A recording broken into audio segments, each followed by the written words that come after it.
Assalamualaikum warahmatullahi wabarakatuh. Saya Khadijah Makarim. Topik kita kali ini adalah penyebab insecure. Teman-teman sekalian, di dalam topik kali ini saya ingin mengajak teman-teman untuk melihat apa sebetulnya penyebab insecure, penyebab dari dalam diri sendiri atau dari pihak lain atau internal dan eksternal. Insecure adalah perasaan tidak aman dalam segala situasi. Kalau dalam situasi tertentu dan sesaat itu masih bukanlah termasuk kita dikatakan memiliki insecure ya. Tapi kalau sudah berulang-ulang dan lama itu baru kita masuk dalam wilayah disebut kita memiliki insecure ya. Jadi itu. Nah, kalau terus menerus itu menjadi gangguan kesehatan mental, sehingga di dalam proses penyesuaian diri dalam kehidupan sehari-hari itu akan terganggu ya.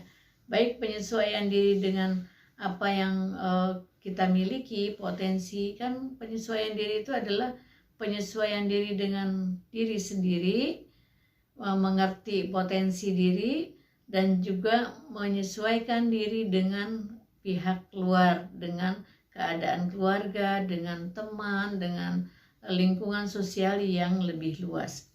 Baik teman-teman sekalian, insecure ini kalau kita lihat, karena kan kita takut nih dalam situasi tertentu, takut, merasa tidak aman gitu.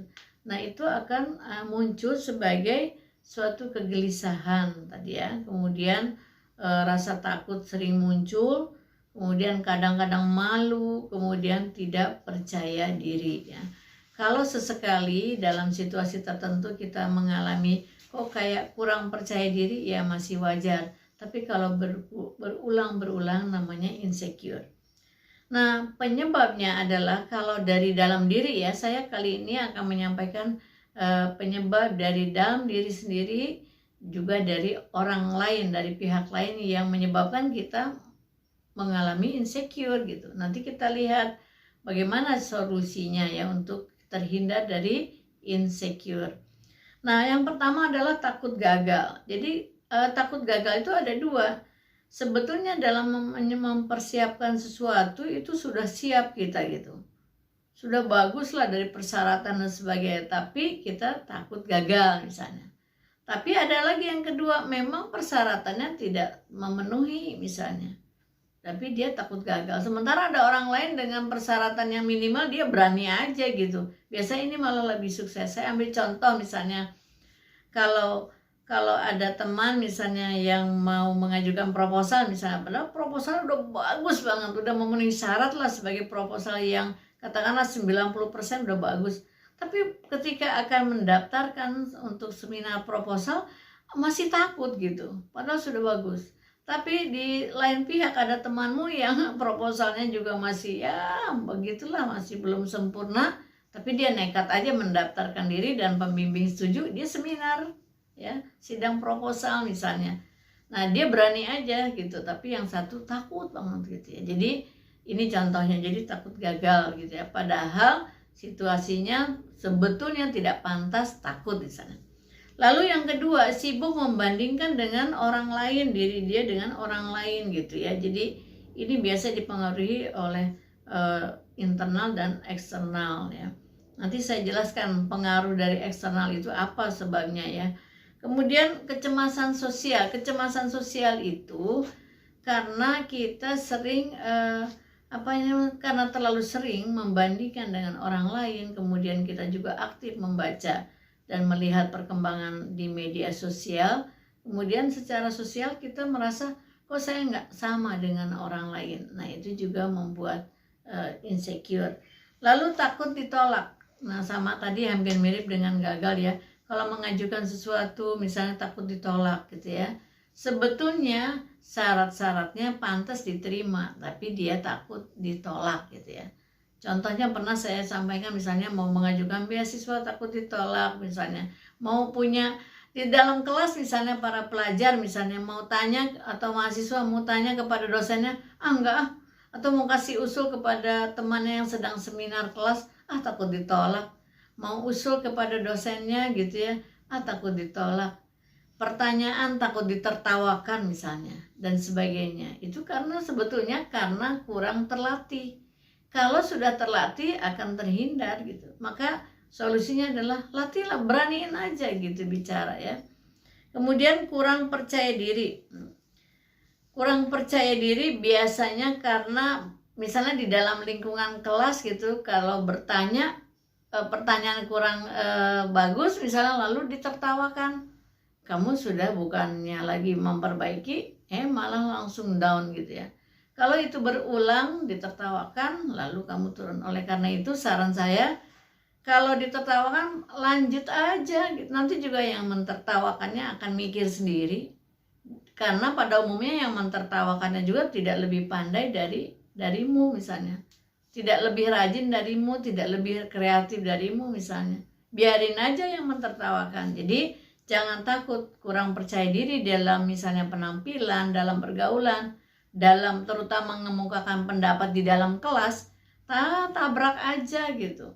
Insya Allah ini adalah menjadi ajang berlatih. Kalau kamu sudah terlatih dan kamu tahan banting ditertawakan oleh temanmu, diam aja, nanti juga yang mentertawakannya akan berhenti sendiri ya. Kemudian terlalu mencanangkan standar yang sangat tinggi ya. Jadi ukur-ukurlah gitu ya. Jadi jangan terlalu tinggi supaya kamu bisa mencapainya secara bertahap.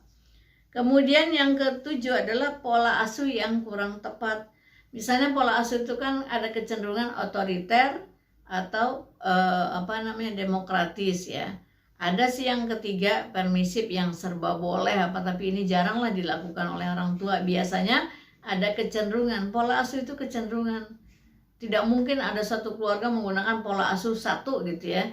Kecenderungannya aja mau kecenderungan demokratis atau otoriter misalnya. Nah, pemilihan pola asuh ini biasanya tergantung jumlah keluarga, anggota keluarga. Kalau keluarga kecil biasanya bisa demokratis, tapi kalau keluarga besar cenderung otoriter misalnya seperti ini, kecenderungan aja ya. Lalu yang berikut adalah penyebabnya terlalu memikirkan masa lalu misalnya. Jadi ada pelajar yang di kelas 1 pernah kecewa pada guru, misalnya pada teman, ke bawah-bawah sampai di kelas berikutnya. Itu jangan. Biarkan aja yang kelas 1 sudah selesai, kelas 2 lain lagi, kelas 3 lain lagi ya.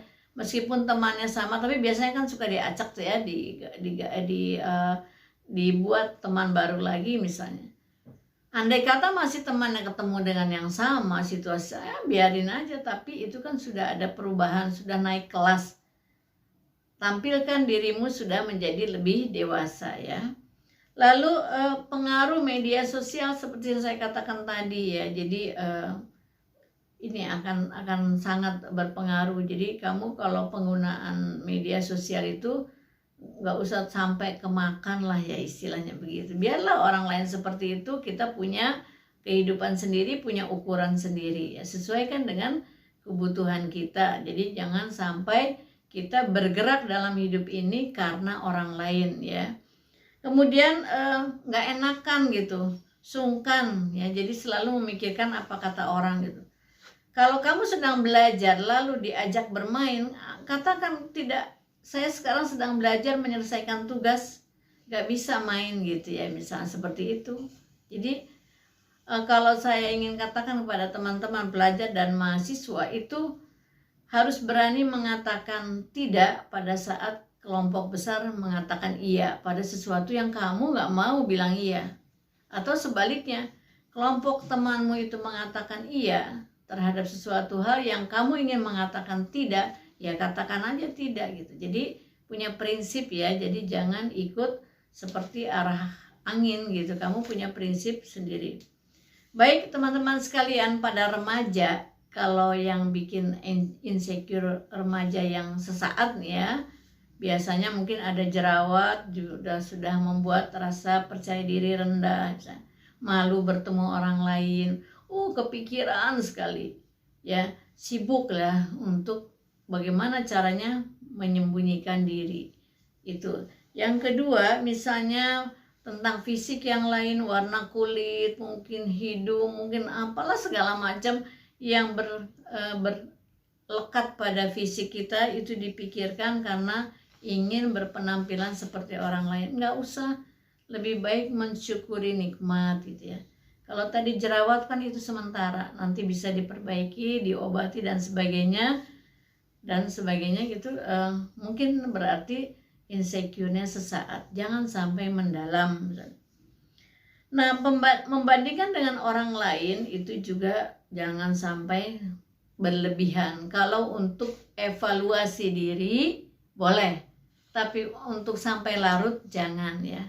Baik teman-teman sekalian, sekarang yang bagian kedua saya ingin sampaikan pengaruh eksternal yang menyebabkan remaja dan mahasiswa itu mengalami insecure biasanya adalah dari keluarga, antara lain yaitu hubungan dengan orang tua. Misalnya ada orang tuanya yang otoriter, nggak paham perkembangan anaknya takut mengemukakan pendapat ya, atau kalau mengemukakan pendapat tidak didengar misalnya ya, lalu akhirnya memendam rasa tidak nyaman, lama-lama itu menjadi kurang percaya diri dan sebagainya yang berhubungan dengan orang tua. Yang berikutnya adalah orang tua yang suka membanding-bandingkan anak gitu. Ini akan berpengaruh pada anak menjadi insecure. Misalnya membandingkan itu ada dua, membandingkan internal di dalam keluarga antara satu anak dengan yang lain. Mungkin kamu pernah dengar cerita begini, misalnya, kok kamu nggak sama sih sama kakak kamu misalnya, kakak kamu tuh contoh rajin, kamu ini malas misalnya gitu ya. Atau sebaliknya pada anak yang pertama, kamu nggak malu sama adikmu, lihat adikmu nilai rapotnya luar biasa, kamu main melulu, jadi nilainya biasa-biasa aja. Nah ini kalau terus-menerus diucapkan oleh orang tua, itu akan menjadi buruk suasananya gitu. Akan ada persaingan yang buruk antara kakak dan adik. Padahal tidak perlu kakak dan adik itu bersaing. Biarlah mereka jalan sendiri-sendiri karena punya potensi diri masing-masing, satu dengan yang lain berbeda. Nah sekarang saya ingin menasihati teman-teman, bagaimana kalau teman-teman ketemu situasi seperti ini.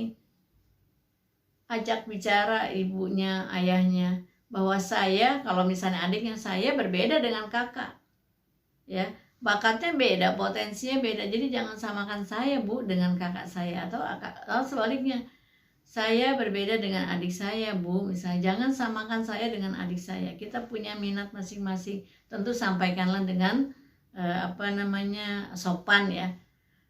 Kalau misalnya bu saya nggak berani bicara begitu sama orang tua, nanti bilang nggak sopan, pakai surat ya, tulis surat dengan sopan santun, sampaikan kepada kedua orang tuamu bahwa kamu berbeda dengan saudaramu ya, masing-masing punya kelebihan dan kelemahan. Oleh karena itu tolong jangan banding-bandingkan saya dengan saudara saya misalnya, itu di dalam ya. Nah sekarang kalau orang tua membandingkan dengan orang lain, tuh si Anu kok hebat gitu, itu kan sama sekolahnya sama kamu, kok kamu nggak begini, kok nilaimu begini, kamu nggak seperti anak tetangga, kamu nggak seperti anak siapa gitu ya. Jadi mungkin dibandingkan dengan anak tetangga, mungkin dengan sepupumu, mungkin dengan siapa-siapa lain, orang lain di luar keluargamu.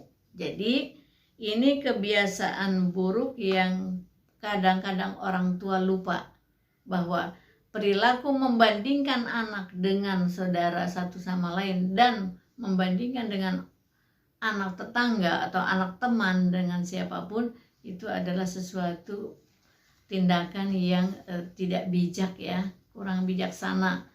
Jadi teman-teman kalau dapat situasi seperti ini, ajak ngobrol orang tuanya bahwa aku adalah aku, bukan orang lain. Jadi bukan si kakak, beda dengan kakak, atau kakak beda dengan adik. Nggak berani bicara, tulis surat ya, siapa tahu ini juga bisa memperbaiki hubunganmu dengan orang tuamu. Baik teman-teman, itu saja yang ingin saya sampaikan. supaya kamu tidak terjebak dalam situasi yang insecure. Jadi kesimpulannya ada 2 faktor yang menyebabkan kamu insecure, internal dari dirimu sendiri atau yang eksternal itu adalah pola asuh dari keluarga dan sikap orang tua yang sering membanding-bandingkan anak yang satu dengan anak yang lain. Kemudian kita dibandingkan juga dengan anak orang lain ya, anak tetangga, anak teman di kantor, kemudian lain-lain lah gitu, anak sepupu dan sebagainya. Terima kasih, mudah-mudahan ini bermanfaat. Jangan masuk dalam wilayah insecure. Jika kamu merasakan tanda-tanda ada di dalam wilayah perilaku insecure, segeralah mengatasi masalah ini. Jika kamu tidak mampu melakukannya sendiri, bisa berkomunikasi dengan pihak-pihak lain yang bisa membantumu. Sekarang sangat terbuka sekali orang-orang yang bisa membantumu untuk keluar dari insecure. Mudah-mudahan bermanfaat. Mohon maaf bila ada kekurangan. Assalamualaikum warahmatullahi wabarakatuh.